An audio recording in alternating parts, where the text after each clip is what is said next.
anything until you tell me to talk. Okay. Hi, everyone. Really happy to be live tonight. I'm going to hand you over to our author who's going to give us an introduction to herself and her books. Hello, everyone. My name is Nilesha Chauvet, and I am the author of The Good Patient, which was out yesterday and is available in paperback and audio and Kindle and all the other exciting formats. And The Good Patient is a sort of thriller set in the medical world, and it follows the story of Nina Dobral, who is a nurse working in the NHS. And she's, because we all know what the NHS is like, right? It's a system operating under severe strain, and she's living in a community beset by gang crime, and she's increasingly pushed to the edge. And under those circumstances, she's finding it very difficult to be indiscriminate, which you need to be a nurse. So one night when she's confronted by two patients, she makes a split-second choice and one man dies. And then her life career is out of control from there onwards. So it's all about a woman who is pushed to the edge and the difficult choices she must make. So that is The Good Patient, and there is a sort of twist at the end. So I'm always keen to know what readers think and how it's landed. So that's The Good Patient. Before we went live, we were discussing the fact that you didn't work in nursing before this, because I thought you'd maybe come from like that background, and that's why you'd chosen to go into writing. Yeah, no, I don't. And so it's really interesting because most people that write medical thrillers or medical dramas do actually come from the medical world. And there's a good reason for that. It's because there is just so much sort of technical information that you need to understand, so usually it's ex-doctors or ex-nurses who write about that world. I just found myself wanting to write about a nurse and nursing, and therefore I researched it all. So it was a very painful exercise in working out how hospitals work, all about nursing, right down to the detail of the sort of treatments and the nursing process that they have to go through, the kind of language that they use as well in the medical setting, because it's a whole other vocabulary. So that was intense, and that took quite some research. So it skewed the writing process a little bit, because normally what I do is I plot and I write more spontaneously, but I actually had to draft quite a lot to sort of weave in that technical information, and then I had to do quite a lot of checking to make sure it was accurate, because the last thing you need is to write something that's completely unrealistic, because you'll get a nurse that reads it and says, "Oh, I don't think that happens like that." So yeah, I really had to check it. Did you spend time in a nurse, like a hospital or anywhere? Well, I have two kids, so I have spent a lot of time in hospitals, to be honest with you. When you have two kids, they're on the brink of being adults now, but I've spent a lot of time in A&E. I've been in and out of hospitals, and so yes, I did research, and I spent some time in a hospital, particularly in the A&E waiting area, and on wards, and doing a lot of observation. I also spoke to quite a few nurses and really try to understand the sort of the day in the life of and what happens, to try and make sure that the scenarios were realistic. Fair enough. It's definitely, Nina's sort of in a tricky place, isn't she, at the beginning of this? She's struggling to make ends meet. She has a lot of kind of personal issues, not outside of nursing, if you know what I mean, that's adding to her stress. Yeah, absolutely. I try to make her quite nuanced, and make sure that she has a sort of backstory. So there's a lot that she's dealing with personally in her own life, in terms of how she's been brought up into the world, and in terms of her sort of relationships around her, in terms of her cultural identity, in terms of her being a nurse pushed to the edge, and not feeling that her voice is being heard. So there's a lot going. It's the perfect storm of tension, and in and amongst that is the tension of what's going on in the community, because the community is beset by crime and a lot of gang activity, which is kind of spilling into the hospital and certainly into A&E. Do you think there is a bit of a rise in wanting to write about kind of medical crime? Medical crime? I don't know if that's the right word for it. Medical thrillers, maybe? Yeah. Yeah. I don't know if there's a rise, but I would say that when I started writing the novel, I didn't see so many thrillers that were set in the medical world, but I've seen quite a few. So I think that sometimes, themes go around in circles. So sometimes you'll get a year where suddenly there's quite a few books, in and amongst that sort of theme. I don't know if there's a resurgence. I think definitely since COVID, nursing is part of our social consciousness now. So we've been thinking a lot about it. We've been thinking about what it means to get sick on a mass scale and what it means to be a nurse. We're certainly more sympathetic to nursing, and there's definitely lots of conversations now, particularly with the government, on the NHS and things like that. So I'm not sure if there's more. Certainly because I've been writing this thriller set in the medical world. I don't know if I'd call it a medical thriller, but certainly it's a thriller set in the medical world. I have, it's just normal that you suddenly start seeing these things everywhere. So everywhere I was looking, I was noticing stories about the NHS or a story about a nurse. So I think I'm a bit biased. I'm not quite sure, to be honest with you. Yeah, it's very hard to define it as book, isn't it? Because it's not really like a medical thriller, but it's definitely in that world. Yeah, it's definitely set in that world. But when I started writing it, I wanted to write a book that was not just about that. It was also about the community in which this woman lives. But I think when you work in a hospital, and certainly when you're in that world, it is all consuming because it's so intense. So it's inevitable that it kind of occupies quite a lot of creative space, but it's so much more than that. And it was actually quite fun in the process writing about the sort of claustrophobia of the hospital, but also the community itself. There were scenes that I really enjoyed writing, like the sort of community meetings. I loved writing those community meetings, as well as those scenes where she's going to a food bank or where she's interacting with the journalist, etc. So there's quite a lot of different scenes, and I think it's because it's a community story as well as a hospital story. There's bits where she interacts with like friends who work in different departments as well. That's quite interesting. You get to see the other parts of the hospital. Yes. So her close friend is Mercedes, who is quite a big character, and moonlights. So she's not just a nurse, but she's moonlighting, which many nurses do in order to make up their salary. And I think we're living in an age of moonlighting where people juggle things and do lots of different things, and they're not defined by one thing.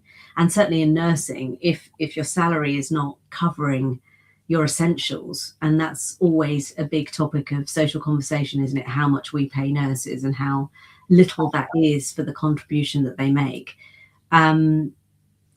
She's kind of juggling this other world, and her other world is really fascinating. And she has a particular point of view. I mean, throughout the book, you'll see that Mercedes is always trying to get out of nursing. She's convinced that she's going to be gone, and she's going to move on to other things and better things. Whereas Nina really loves being a nurse. It's intrinsic to her identity, and she absolutely loves it, which is why, in terms of the plot, she's so devastated when the whole system, it feels like it's conspiring against her, and she can't be the best nurse that she wants to be because all these other things are getting in the way. It makes it completely impossible for her to do her job. This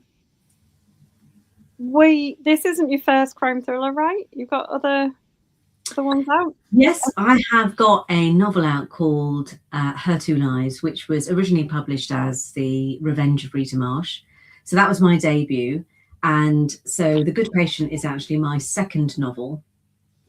And before I got published, I was writing, as you're developing, you write quite a few novels. So I've got a few novels that I've written. So I've been writing for quite a long time, actually. Did you always want to write crime?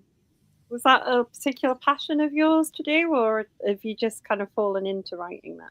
There's this funny thing that crime writers talk about, which is, I don't think anyone sets out to be a crime writer. I definitely did not set out to be a crime writer. I just set out to be a writer and to be a novelist. And I loved the form of novel writing and the process of novel writing. And it just so happened that as I started writing more and more, people just kept dying. And there were always crimes. There was always a crime in the novel because there was always some sort of death or fatality. Because I think those stories are really interesting stories, and they force an appraisal of your world and reality as you know it. And I always find stories where characters are pushed to the edge and you start to question what's right and what's wrong really interesting. So inevitably, I moved into crime. I don't know if I'll always stay in crime. I just don't know. You just never know, because you change so much when you write a book, and you never know how you might feel. The process of writing is a process of kind of exploration for yourself as well as a writer. Did the previous novel have a medical theme as well, or did you go for a completely different? Sorry, I read The Good Patient.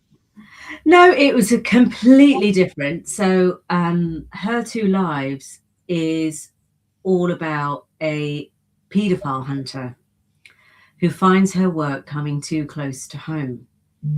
So it's, in some ways, it's still exploring a moral dilemma, probably more explicitly. It's dealing with quite a controversial, sensitive subject of, the sexual exploitation of children.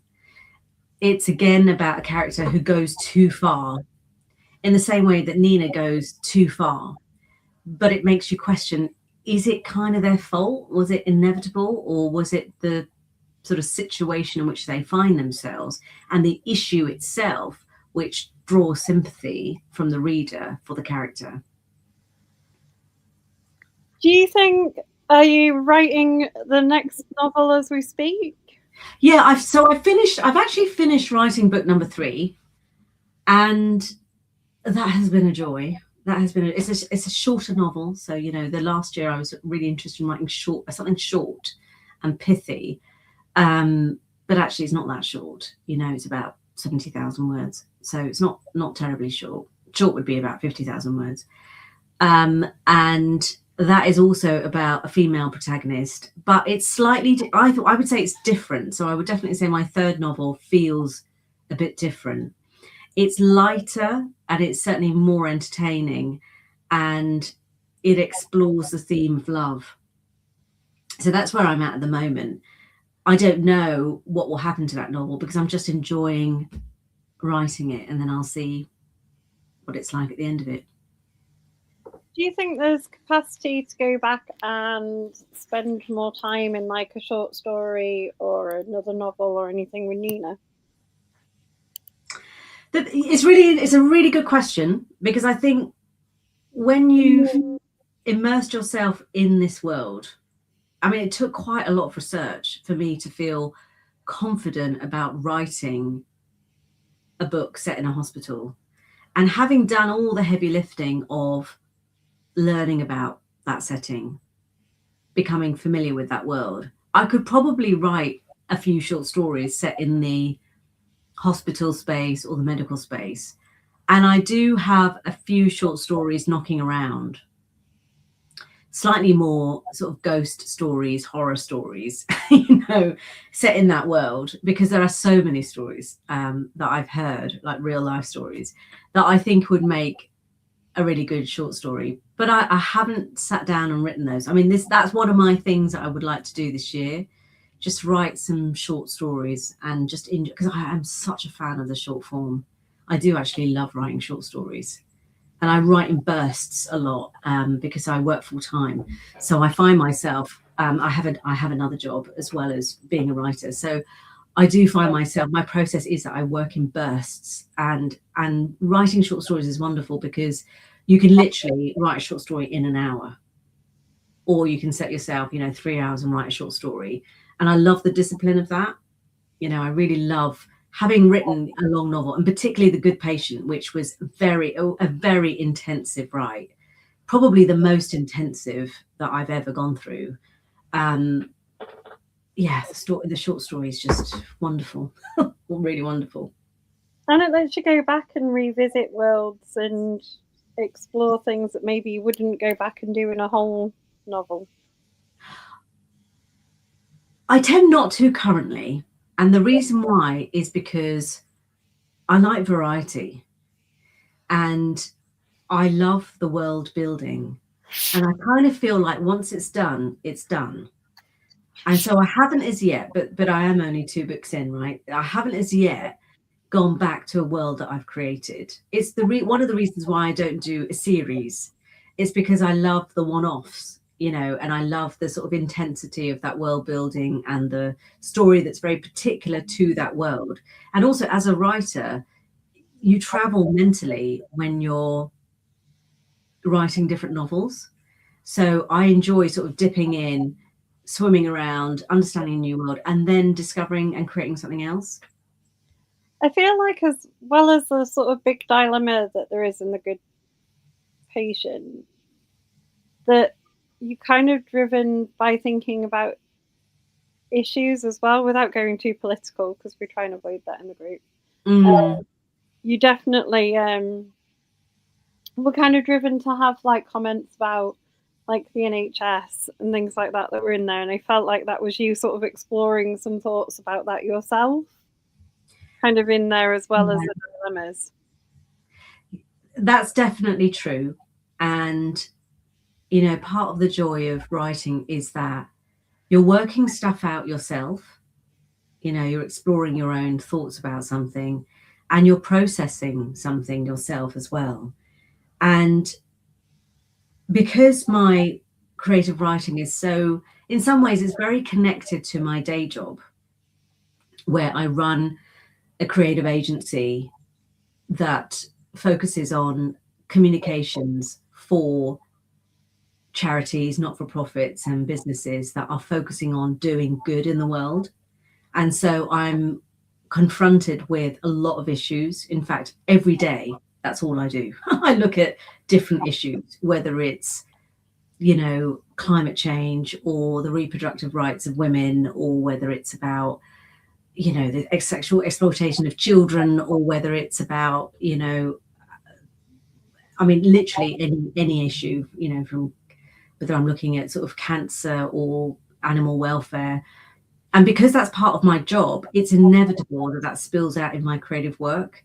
But in my creative work, I tend to explore the things that I find really interesting. They might not be issues, they might just be themes. Coincidentally, though, they've been quite strong social themes for book 1 and 2.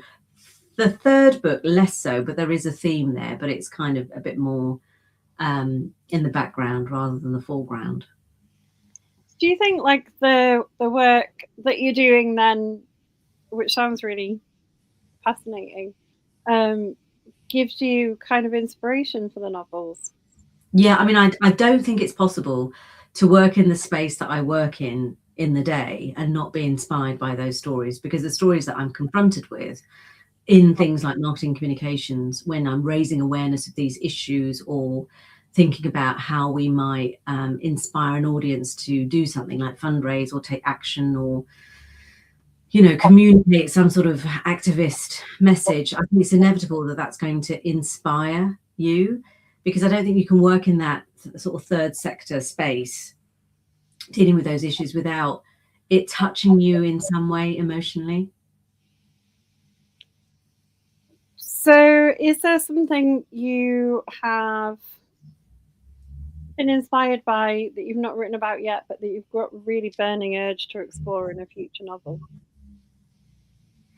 It's interesting. No, now is the answer, because I think that the two burning things I've written about, I really wanted to write something about nurses. So The Good Patient is my way of writing a love letter to nursing. And novel one was all about exploring my absolute outrage when it comes to the sexual exploitation of children. It's one of the issues that really angers me the most. And the fact that this is a really big societal problem and that we need to get a handle on. But I feel like I've done that. My third novel, I'm having a bit more fun with, but I am exploring something that's quite interesting to me personally, and also, but in the context of something that's really entertaining. I won't give too much away because I'm still working stuff out, even though I've written the novel, I've written a first draft. So I won't say too much about it, but but I am exploring stuff, and I'm just having fun with it, to be honest. In many ways, I'm kind of writing for myself as much as writing for a reader who might be, interested in the story. Will that also be a crime novel? Yes, it is a crime novel. It is a crime novel, but it's less. I think it's less traditional, because I think it's a little bit broader than that. So I think it's crime, but it's much more of a literary crime novel. And I kind of wanted it to be more of a character exploration. So there's a lot going on in terms of the interior world of this character. It's not just about a crime being committed and therefore needing to be solved, if that makes sense. Yeah, that does make sense. And there is, I mean, crime's such a broad church of genres anyway that it is easy. Yeah, it is. Gives you a wide things to explore and write about. Yeah, definitely. And that's, I think, one of the joys of the genre, which is that it can be a love story that is also a crime novel. It can be fantasy, but it can also be a crime novel. And I think we are in the world of genres blurring. And I think that's a really exciting and really interesting thing for writers. And I'm definitely interested in that. I'm definitely interested in sort of blurring the lines in the same way that I write about good and bad and the lines blurring. I like to think about genres and genres blurring, because I just think we live in a very fluid world now, where there are no hard lines. Yeah, I mean, I think literature's the most interest where the genres blur. For sure. Personally, like that's where I like to read my crime fiction most. Yeah, I totally agree. And I think, but I also read, I quite like reading non-crime, I don't actually read that much crime. And it's odd, really, because, yeah, I mean, some of my favorite writers are not crime writers at all.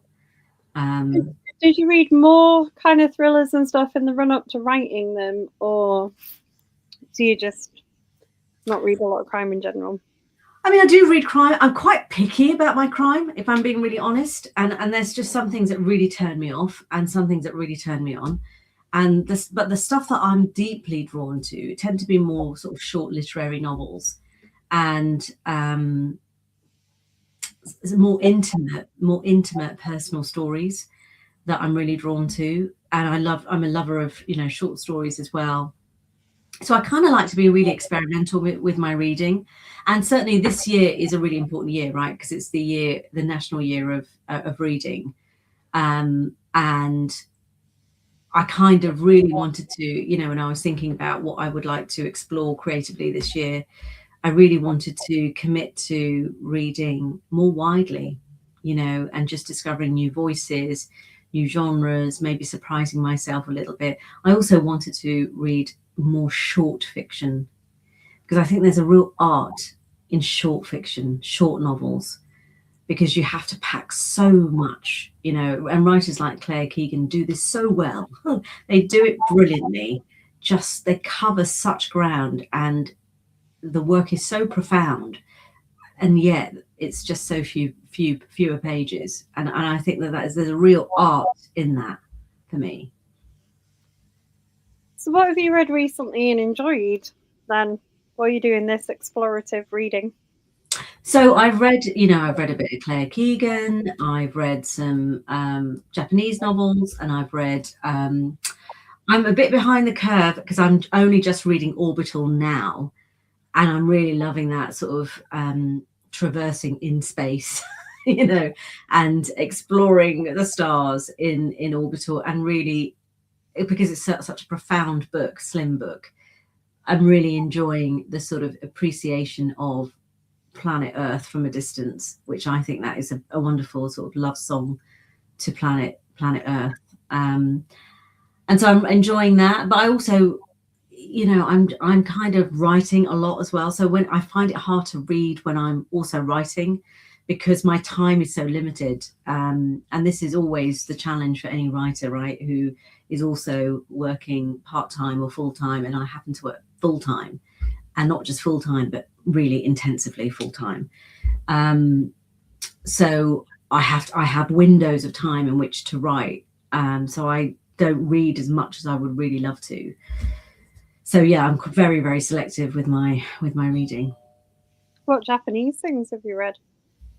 So I have read lots of cat novels, and what did I read? The Night of Baba Yaga, which hasn't. I don't know if it's actually out yet, but my editor sent that to me, which was a very violent novel, you know, but which I enjoyed because it was almost like reading one of those sort of, you know, manga comics, you know, and it was so action packed, and it was so different to anything that I would read. But I just enjoyed the sort of speed and the intensity of it. So yeah, I definitely want to read more widely in different sort of cultures. Manga is quite enjoyable to read. Yeah, my son is really into it, so so I find it's like it's really alien to my world. I wouldn't normally confront it and read it, but because my son's really into it, I kind of and he watches a lot of these cartoons, and I just look at it, and I'm just it's always fascinating, and some of the storytelling is quite deep. There's sort of deep, you know, emotionally resonant storytelling powering it through. So yeah, I find it really fascinating. It's worth checking out. There's like such a big variety of it. Mm. Some really good crime stories and all sorts in anime. People think it's just for like teens and things, but there's Yeah, a lot of different stuff out there in it. It's worth exploring. fascinating. Yeah, it's fascinating, and I also think, you know, films, animation, music, poetry, you know, there's just such a broad canvas of inspiration for writers. You know, I just watch so much TV as well, you know, when I'm like cooking and cleaning and stuff like that. So I'm constantly, when I write, because I have a very visual mind, I can see scenes play out and things. So I get inspired a lot. I have to be really careful about what I consume, because I get so excited about things, and then I get distracted. But I'm because I'm on book 3, I really want to concentrate on getting book 3 in a really good place, in a really tight place, by Easter. So that's my sort of challenge that I've set myself. So, with a good patient, would you? I mean, you're talking about writing very visually. A question I like to ask a lot on author chats is: would you be open to having a graphic novel adaptation of your book? Yeah, I'm always open creatively. I think my philosophy in life is to always be creatively open. The question that I would ask is whether it would work, you know, and because I think forms, you've got to really question why you would choose a particular form. I think The Good Patient works as a novel. I think it could work very well for TV. I don't know if it would work in any other form. But I'm not an expert in those forms, so I'd be open to exploring what aspects of the novel might lend itself to that form of storytelling. I mean, yeah, I was just thinking because you're right, if you're seeing it very visually, it would might work that way. Has there been any interest in adapting The Good Patient? Not yet. I mean, it's early days. Not yet, but you just never know. You never know the sort of trajectory of a novel, and I kind of don't think too much about its form and its journey. I kind of there's something magical about writing a book, which is you just I really do believe that you write it and then you release it and then you see what happens. So I'm waiting to see what happens. What's the reception been like to it so far? It's interesting because I think the reviews that I've read, and I try not to read too many reviews because I just think it skews my perception of things when I'm trying to write something else. And it kind of, a review belongs to the reader, and all readers are different and they will appreciate work differently.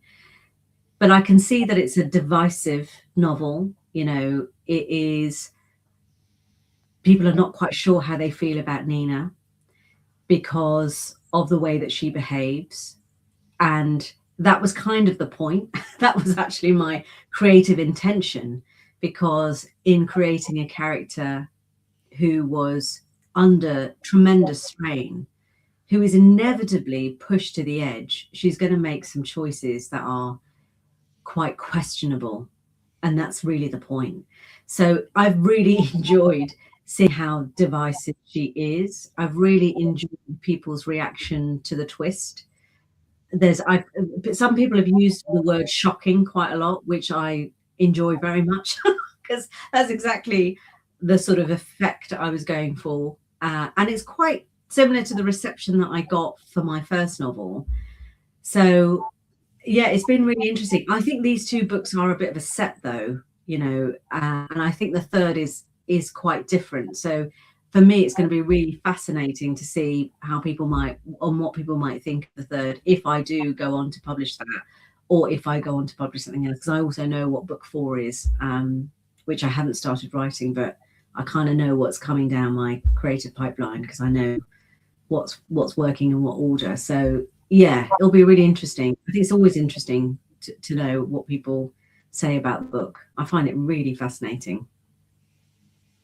Yeah, and I guess when you're setting out to write a character like Nina, you are probably aware from the very beginning that not everyone is going to be on board with her. Yeah, I mean, I deliberately don't write characters that you necessarily like. And she's not a character that's demanding to be liked. It's more important that you understand. That's, I think, the goal of the characterization for my novels. And the goal is to question your own stand on something and to question your own moral boundaries. It's not about whether you like a character or not, or certainly not, it's not about that for Nina. It's about understanding the world that she occupies and understanding how much that mirrors the world that we live in and how we feel about that. And the conversation that we probably need to have about that, I think. That's more important to me. Yeah. Do you have like a way of celebrating your publication days? God, no, I really don't. And it's really terrible. It's really terrible because I think that as creative people, we should celebrate our achievements more, and take time out to really celebrate achievements more. I am terrible at that. I do not, partly because of time. I mean, so my novel came out yesterday. I almost forgot that it was being released until I received an email. And that is partly because I was running in and out of meetings and I was so consumed by other things. I have 2 careers that are incredibly important to me and are incredibly intensive. So yeah, I'm very bad at that. And I think it might be just a moment in my life because I'm at this point in my life where everything has happened, and particularly this January, everything has happened in January 2026. You have these years in life, I think, sometimes where everything, or you hit all the milestones all at the same time. And that's certainly been the start of 2026 for me. So I haven't celebrated in the way that I want to do, but I'm hoping that I can eventually stop and just catch my breath, probably after I've written novel 3 and it's in a good place, and my agent feels like it's got a green light or not, or whatever it might be, and I kind of know where I am with it. Then I'll probably pause in the summer and just I do love to have a holiday, so I'll probably sit on the beach when I'm on holiday and think, oh, yeah, it's kind of good to take stock. Do you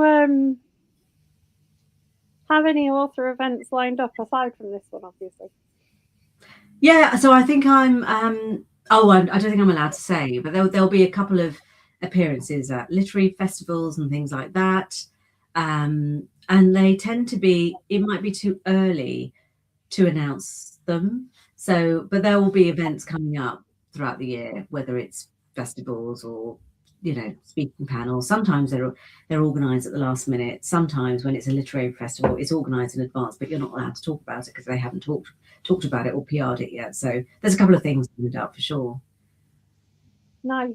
Have you been to any of the crime festivals before with the other book? Yeah, I mean, I have been to a few. Harrogate, Capital Crime, Bloody Scotland, and they're wonderful, because even though you're on the event and you sit in the green room before you're about to go on the event, and you see all of your colleagues, your crime writing colleagues, which is always lovely, and you start to make friends, which is really nice.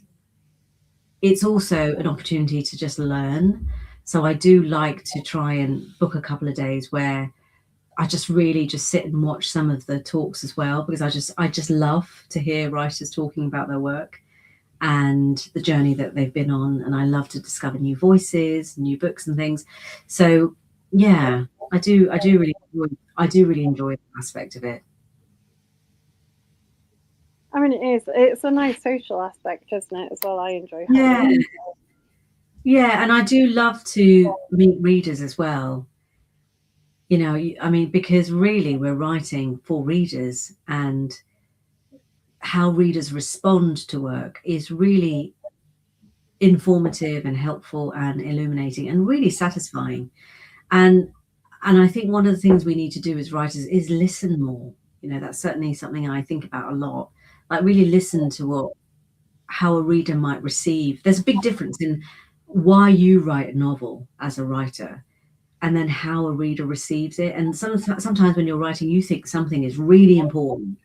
A scene is really important, or an issue that you might be talking about is really important, and it might be something completely different for a reader. And I find that really fascinating. And sometimes I think we have to get out of our own heads and into the heads of readers more. So that's something I'm really interested in. So, and I think moments where you speak to readers is the opportunity to kind of do that and listen. But that's interesting that you say that, because then you were saying that you didn't like to read your reviews. I mean, I do read my reviews. I skim them, but I think there's a difference between how people behave online and how they write about stuff and rate stuff, and then the conversation you have when you're at an event, when you're sitting down and doing a book signing and someone comes up to you and has a conversation. I think there's a bit of a difference from my point of view. I tend to enjoy more the conversation, because I think that in the online world, it's kind of distorted. Whereas sitting down and having a conversation and really being able to ask questions, for me, is kind of more satisfying. We've had another hello from Donna. She's apologising for being late, but she's having one of those busy months like you were talking about. It's January, isn't it? That is January, unfortunately. It is over though now, nearly. Yes. Day of January tomorrow. Yes, and February is a nice short month where the days feel shorter. It starts to get lighter, and then we're into March, and then we're into spring. So spring is in sight. I actually love February because it's a countdown to spring, isn't it? So I'm looking forward to that. It just feels January just feels like it's a very long month. Yes, I'm looking forward to February because I've just started my new job, so February is when I will Oh, get how exciting! paid. That is exciting. Starting a new job, really exciting. Are It you is. enjoying? Are you I'm getting ready? Have you started it already, or are you starting it soon? I have started it already, but I started it after the payroll cut-off date, so I don't get paid until February, Okay, but at least it's a short one. which is quite stressful, but Yeah. it's short month, which is quite nice. Um, but yeah, no, I started already. It's nice, but very busy, much like you. Yeah, I think when you start a new job as well, because you're learning stuff and you're getting to know new people, it can be quite intensive. I never really enjoyed that process of starting a new job because like for 3 months you don't really know anything. You don't know where things, and certainly the first day you don't know anything. You're trying to work out where all this, how to get onto the server and people's names and where you go and make coffee and all of the sort of office rituals. Certainly for me, because I was in an office, so I never really enjoyed those things. But it's nice when you sort of feel like you're being useful and you know a bit. True. Do you think that the sort of you've talked a little bit about your job in advertising and the inspiration it's had. Do you think that sort of experience working in that world has helped you to write? Yeah, I think the advertising industry, if you know anything about the advertising industry, is an excellent training ground in communication. It's also an excellent training ground in organizing your time because it's a very, very fast world where you have to pick up a lot of information and distill it very quickly.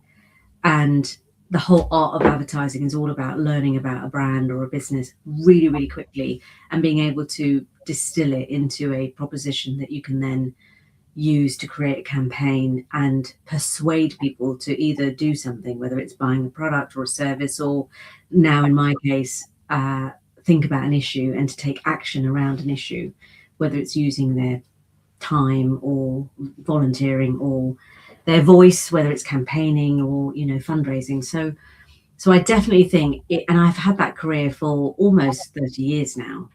I started when I graduated, so it's been a fantastic training ground for learning the art of communication.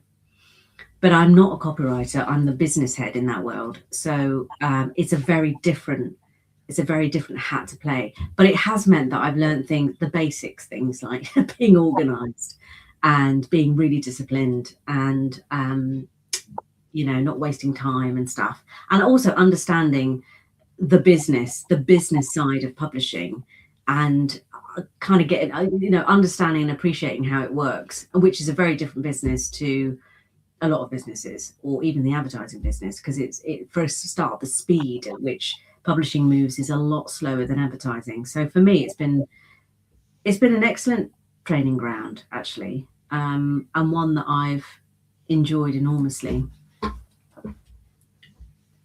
Do you ever think you might set a?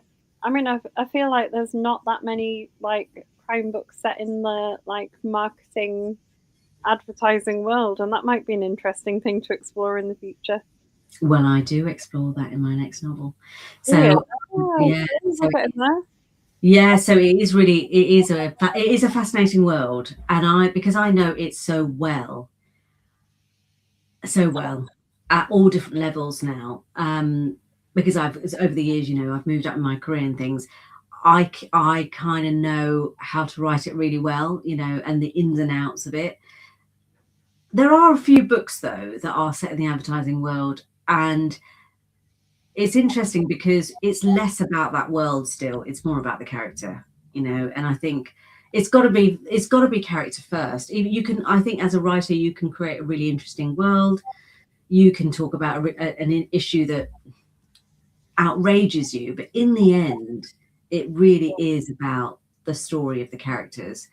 And I think the more I write, the more I realize it's that. It really is about the people. It's about the characterization. That is more important than anything else. So I kind of don't want the advertising world to, it's got to be in service of the character, not the characters in service of the advertising world. And as I say, this is a book I'm writing. I have no idea whether it's something that I'll publish, but it's something that I'm really enjoying writing at the moment. Would your characters in the next one be less polarizing than Nina, do you think? Or I think so. Aim for something? Yeah. Yes, and I don't think that has been deliberate. I think it's just the way the work is evolving. I think you do evolve as a writer, and I think these two books were very similar in their DNA.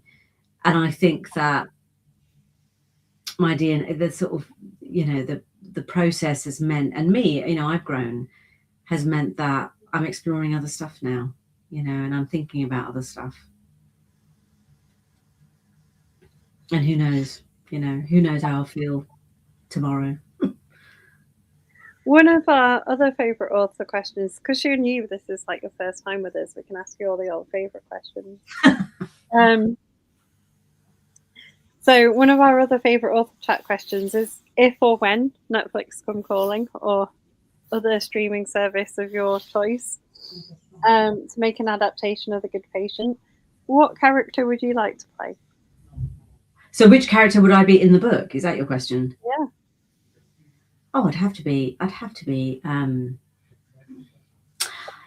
I don't know, because I quite like Mercedes because she's so outrageous. And there's parts of me that is quite outrageous and non-conformist. And she kind of says it as it is. But I also like a lot of secondary characters, So I love Father Ferguson, and I love Barry, because he's a little bit dry. And Balraj, is a really colourful character in the community. And Grace, I have a lot of time for Grace. But I think Nina probably shares DNA with is the closest DNA to the writer, right? Because that's my protagonist. I could probably play her quite well, but I think I would enjoy Mercedes a lot more. And Farah, I don't know. Farah would kind of annoy me a bit because of she's a kind of a sort of a journalist who's so intent and so pushy on getting that story out. This will only make sense if you've read the book, But there is a lot of characters in The Good Patient. This was the other thing that really challenged me. There's so many characters because obviously in the hospital, that's the whole point of being in a hospital, right? You meet so many people and they're fleeting. You may not see them again, but in a hospital, it's the perfect storm of meeting so many characters, and it's very, very intense. So I think any one of those characters is really interesting to explore. Did you find it quite hard keeping all those characters, keeping track of all of them as you were writing it? Yes, it was maddening, absolutely maddening, and more so in this book because there were so many of them, and because I'm writing things like a community meeting, right? So a meeting that's taking place in a church hall where there's lots of characters shouting and they've got an opinion on something, and even though they're smaller characters and they're secondary, maybe tertiary characters, you've still got to follow their thread all the way through. And so, yeah, I did have to really make sure that I was quite diligent with the plotting to make sure that there was no loose thread left. And it took quite a few drafts before it all came together. And normally it doesn't normally take that long for a plot to come together, but it really did take some time for this novel to feel tight because it doesn't just have one plot, it has a secondary plot, and there's a big secondary story as well as what's going on inside the hospital, outside the hospital, with Nina, all the issues around her identity, and then all the sort of subplots with the different characters as well. So, and then the crime itself. So that's the thing, if you're writing a crime novel, you've got to make sure that you've tied that up neatly. What is the crime that's happening and how is that resolved? So yeah, it was quite a maddening process, to be honest, and I was quite relieved to get to the end of it for that novel. There's quite a bit about the business of the hospital and stuff as well, isn't there? There is, yeah, and there's a whole storyline to do with the hospital that needed to be authentic and it needed to hold up. And there's also a big storyline about what's going on in the world with politics, you know, because there is a backdrop, a political backdrop to this as well, which is all about the nurses' strikes. And this novel is set in a particular moment in time in history, which I thought was such a unique moment in time in 2022, with the death of the Queen and with the appointment of Rishi Sunak as Prime Minister, set against the nursing strikes as well. That was just a perfect moment in history. And that for me was a real gift for this novel. And I kind of thought I had to write about that moment in time. Which might be why there does seem to be a little bit more of like the medical based novels coming out this year. Maybe that moment in time has inspired a few people. Yeah, probably. I'm not aware of anyone yet who's written about that particular moment in time, but you're right. The sort of wider shifts going on in society is inspiring a lot of writers to write about a lot of stuff, to do what's going on in the world, for sure. Because it has been an unsettling time. Yeah, and I mean, there is like trends of stuff that comes out of people being influenced by things. I mean, after post COVID, we got a lot of things set on like luxury yachts and Yeah. holidays and things, didn't we? Because I think people were writing about stuff that they couldn't do. Yeah, totally. And you know, fantasy is our antidote to a world that's very difficult to live in right now, and our need to escape from that world.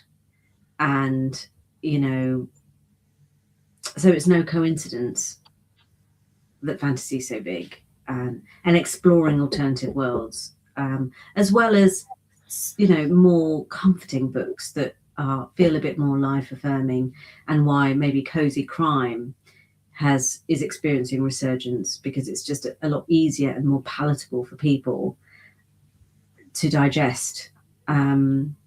So yeah, things that comfort and things that make us feel whole, it's kind of normal that we would crave those things when we're feeling very frightened of the world that we live in right now. Would you ever be tempted to sort of step your toe into the cozy genre of crime? I don't know if it would suit me. I just don't know. I would never say no to anything, because you don't know what's going to strike as inspiration.